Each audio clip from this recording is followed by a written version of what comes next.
Hello dear students, कैसे हो। आज बात करने वाले हैं फ्रीडल क्राफ्ट रिएक्शन के बारे में। देखिए, जो फ्रीडल क्राफ्ट रिएक्शन होता है वह दो तरह से होता है, एक एल्काइलेशन और एक होता है जो कि एसिलेशन। तो चलिए यहाँ पर फ्रीडल क्राफ्ट रिएक्शन को स्टार्ट करते हैं। जस्ट अब बोले हैं फ्रीडल क्राफ्ट रिएक्शन दो तरह से होता है, एक होता है एल्काइलेशन और एक होता है जो कि एसिलेशन। जो फ्रीडल क्राफ्ट रिएक्शन होता है वह एक तरह से हाइड्रोकार्बन्स वाला रिएक्शन है, या फिर यह कह सकते हैं वह एक तरह से जो कि एरोमेटिक कंपाउंड बनाने वाला रिएक्शन होता है। देखो, जो फ्रीडल क्राफ्ट रिएक्शन होता है उस पर जो कि कुछ पॉइंट बड़ा इंपॉर्टेंस रखता है, जैसे कि इस पर हमें रिएक्टेंट की आवश्यकता रहता है, उसके साथ साथ जो कि अटैकिंग ग्रुप की जरूरत पड़ता है वहां पास हमें, और जब दोनों आपस में मिलता है तो यहाँ पास एक कैटलिस्ट भी यूज होता है जिसके काम होता है इसकी रिएक्शन को बढ़ा देना, फिर उससे जो कि हमें प्रोडक्ट प्राप्त होता है। देखिए, यहां पर अगर बात कर ले जो एसिलेशन या एल्काइलेशन है उस पर, जैसे कि देखिए एल्काइलेशन होता इस तरह से है कि अगर इस तरह से जो बेंजीन है, इस बेंजीन का रिएक्शन एल्काइल क्लोराइड के साथ हो। अब इस एल्काइल क्लोराइड का नाम जो कि मेथाइल क्लोराइड है,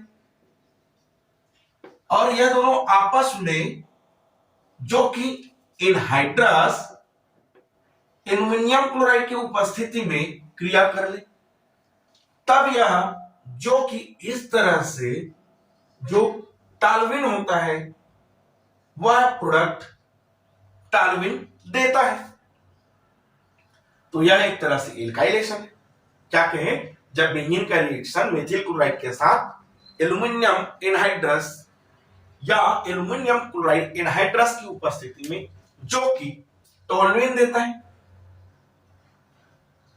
वैसे ही अगर बात कर ले एसिलेशन की, तो एसिलेशन में होगा इस तरह से कि जब बेंजीन का अभिक्रिया मेथाइल क्लोराइड जो कि एल्काइल था, इस तरह से एल्काइल था, इस पर एसिल क्लोराइड, तो इस तरह से अगर CH3C डबल बॉन्ड O फिर Cl, अब ये आपस में जब क्रिया करेगा और इस पर भी जो कि एनहाइड्रस एल्युमिनियम क्लोराइड रहेगा, उस कंडीशन में यह जो कि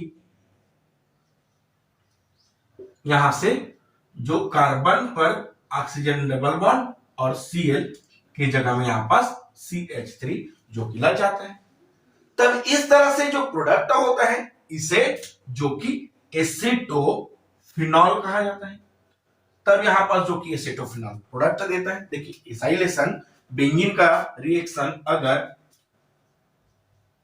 एसिटल क्लोराइड के साथ या एसिटिल क्लोराइड के साथ एल्युमिनियम क्लोराइड के एनहाइड्रस की उपस्थिति में अभिक्रिया करने से यह जो कि एसिटोफिनॉल देता है। एक और बात है, इस एसिटोफिनॉल का जो आईयूपीएक नोमेनक्लेचर होता है यह जो कि मेथिल है, यहां पास देखा जाए तो यहां पास फेनिल है, और यहां पास जो कि यह एक तरह से कीटोन होता है, तो इसे जो कि मेथिल फेनिल कीटोन भी कहा जाता है। तो इस तरह से फॉर्मेशन ऑफ कीटोन पर भी इसे पढ़ा जा सकता है। चलिए, अगर इस एसिलेशन की अगर मैकेनिज्म की बातें करें तो इनकी मैकेनिज्म इस तरह से होगा। यह क्या है, यहां पास जो कि रिएक्टेंट है, यह जो कि अटैकिंग ग्रुप है, और यह जो कि कैटलिस्ट है, और यहां पास जो कि यह प्रोडक्ट का फॉर्मेशन किया था। देखिए, होगा इस तरह से कि जो एसिटिल क्लोराइड है यहां पास CH3C डबल बॉन्ड O और Cl, यह जो कि एल्युमिनियम क्लोराइड इस तरह से लिखा जा सकता है एल्युमिनियम क्लोराइड को, इस एल्युमिनियम क्लोराइड के साथ यह एसिटिल क्लोराइड रिएक्शन करता है। तब होगा देखिए इस तरह से कि क्लोरीन पर आउटर मोस्ट ऑर्बिटल पर नंबर ऑफ इलेक्ट्रॉन इस तरह से 3 होता है, और इस एल्युमिनियम पर नंबर ऑफ इलेक्ट्रॉन जो कि आउटर मोस्ट पर 3 होता है। क्लोरीन पर अगर बात कर ले तो आउटर मोस्ट ऑर्बिटल पर नंबर ऑफ इलेक्ट्रॉन इस तरह से 7 होता है, 1 2 3 4 5 6 7 होता है। इस क्लोरीन की अगर बात कर ले तो इसके आउटर मोस्ट ऑर्बिटल इस एल्यूमिनियम से रिएक्शन करके अपनी आउटर मोस्ट ऑर्बिटल को कंप्लीट कर लिया है, या तो अपनी ऑक्टेट को कंप्लीट कर लिया। इस क्लोरीन की बात करें तो 1 2 3 4 5 6 number of electron outer most पर जो कि 6 है। अब 6 नंबर ऑफ इलेक्ट्रॉन होने से उस पर क्या है, इलेक्ट्रॉन की कमी है, डिफिशियंट इलेक्ट्रॉन है। इस तरह से अगर डिफिशियंट इलेक्ट्रॉन होगा तब यह हमको पता है जो कि लुईस एसिड की तरह बिहेवियर करता है। अब करेगा इस तरह से कि यहां पास इस क्लोरीन को बाहर निकाल देगा और इस क्लोरीन में जो इलेक्ट्रॉन यहां पास है वह दोनों इस तरह से एल्यूमिनियम को दे देगा और एल्यूमिनियम पर उसकी ऑक्टेट कंप्लीट हो जाएगा। तो यहां पास एल्यूमिनियम ट्राइक्लोराइड और जो कि 2 इलेक्ट्रॉन गया माइनस चार्ज हो गया। और इस कंपाउंड की बात करें जो एसिटिल क्लोराइड था वहां से क्लोरीन निकल गया, तब यह CH3C+1O और यहां पर जो कि प्लस चार्ज लग गया। अब देखिए यहां पास जब प्लस चार्ज लगा है तब यह जो कि कार्बोकेटायन है, और कार्बोकेटायन है वहां पास हमें पता है कि यहां पास रीअरेंजमेंट करना रहता है, लेकिन इस कार्बोकेटायन में ऐसा रीअरेंजमेंट तो नहीं हो सकता है। तब होगा क्या, यह कार्बोकेटायन जो कि क्या है भी इंटरमीडिएट कंपाउंड बना हुआ है। अब यह इंटरमीडिएट कंपाउंड जो कि बेंजीन के साथ रिएक्शन कर लेगा।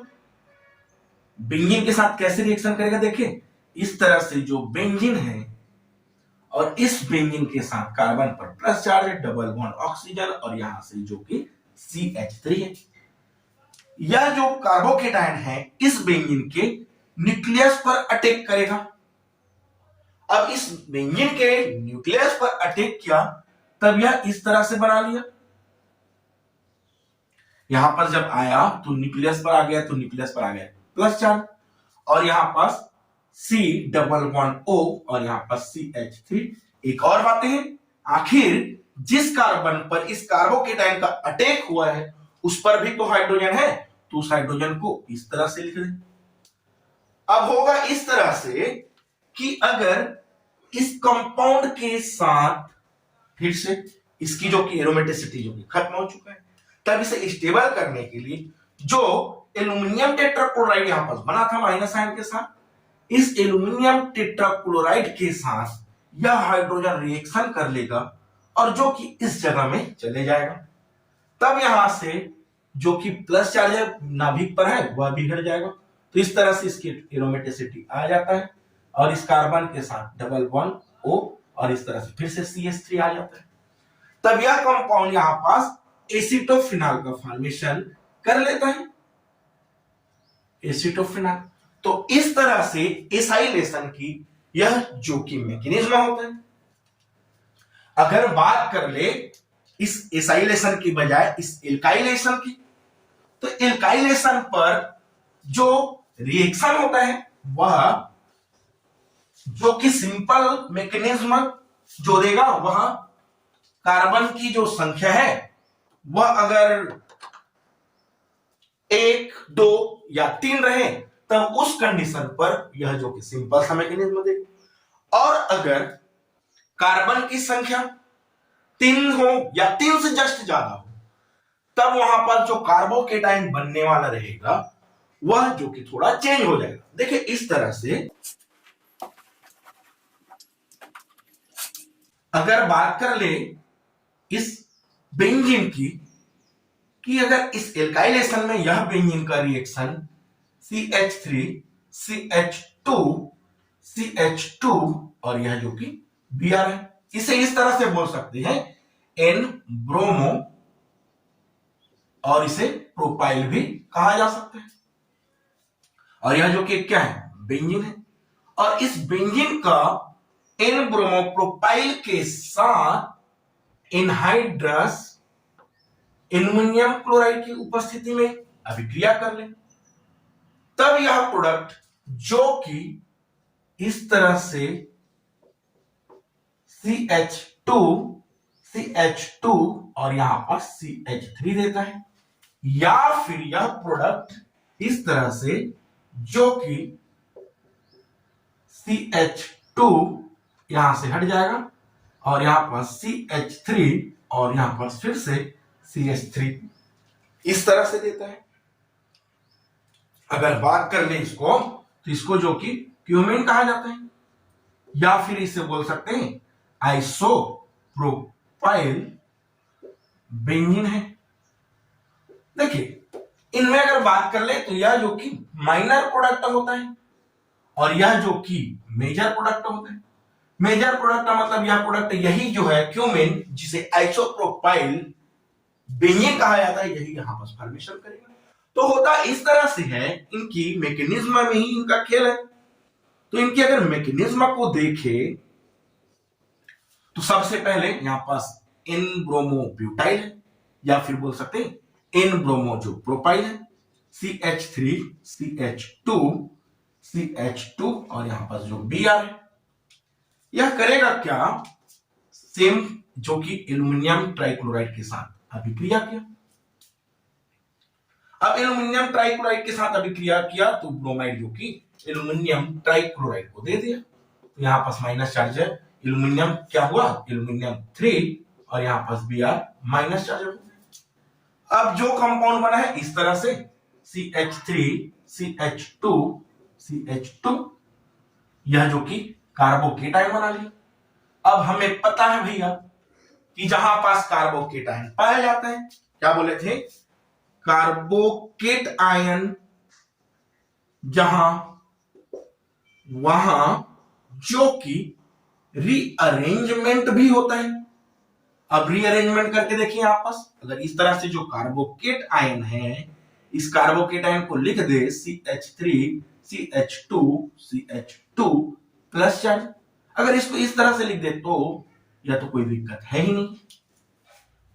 होगा यह कि कार्बन के जो हाइड्रोजन है वह हाइड्रोजन CH3 को दे दिया और पॉजिटिव चार्ज इस पर लग गया। इस तरह से CH3 CH यहां पर फिर से CH3 कार्बोकेट है। अगर यहां इसको बोला जाए तो यह जो कि हाइड्राइड शिफ्ट है। देखिए हाइड्राइड शिफ्ट है क्योंकि हाइड्रोजन अपनी जगह छोड़ के दूसरे जगह में चले गए। अगर इनकी बात कर ले तो यह जो कि 1 डिग्री कार्बोकेट आयन है, और अगर इनकी बात ही करें तो यह जो कि 1 2, तो यहां पर जो कि 2 डिग्री कार्बोकेट आयन होता है। अब हमें भी पता है यहां पर कि अगर 1 डिग्री कार्बोकेट आयन या 2 डिग्री कार्बोकेट आयन या 3 डिग्री कार्बोकेट आयन, जो कि 3 डिग्री कार्बोकेट आयन की स्टेबिलिटी अधिक होता है, इसलिए इस तरह से जो कंपाउंड है इस तरह से माइनर प्रोडक्ट ना देने के बजाय 2 डिग्री कार्बोकेट आयन जो कि क्यूमेन देने वाला है। देखिए अब जो कार्बोकेट आयन है वह कार्बोकेट आयन क्या करेगा, जो बेंजीन है इस बेंजीन के साथ पर रिएक्शन कर लेगा। CH3 की जगह में हो गया CH कार्बोकेट आयन CH3 और फिर से CH3, यह फिर से न्यूक्लियस पर बेंजीन के अटैक करेगा। तब यह जो कि इस तरह से बेंजीन के न्यूक्लियस पर अटैक किया तो यहां पास जो प्लस चार्ज वाला काम था या तो एरोमेटिसिटी था वह प्लस चार्ज बन गया, CH CH3 CH3। एक और बात है यहां पास भी अभी भी हाइड्रोजन प्रेजेंट है। अब क्या करेगा कि यहां पास जो कंपाउंड बना है इस तरह से जो बेंजीन है यहां पास प्लस चार्ज बन गए, फिर CH CH3 CH3 और यहां पास क्या बोले हैं अभी भी हाइड्रोजन प्रेजेंट है। और यह कंपाउंड फिर से एल्यूमिनियम ट्राइक्लोराइड के साथ जो ब्रोमाइड माइनस आयन लगा हुआ है उससे हाइड्रोजन प्लस आयन निकल गया और जो कि HBr बना के बाहर निकाल दिया। फिर क्या होगा, यह जो कि प्रोडक्ट बना लिया, इस तरह से एरोमेटिसिटी खत्म था वह एरोमेटिसिटी वापस आ गया। यहां पर CH फिर से CH3 और इस तरह से CH3, यह जो कि क्यूमीन प्रोडक्ट दे देता है और क्यूमीन का जो कि नाम होता है एक और आइसोप्रोपाइल बेंजीन होता है। तो इस तरह से फ्रीडल क्राफ्ट जो कि रिएक्शन होता है।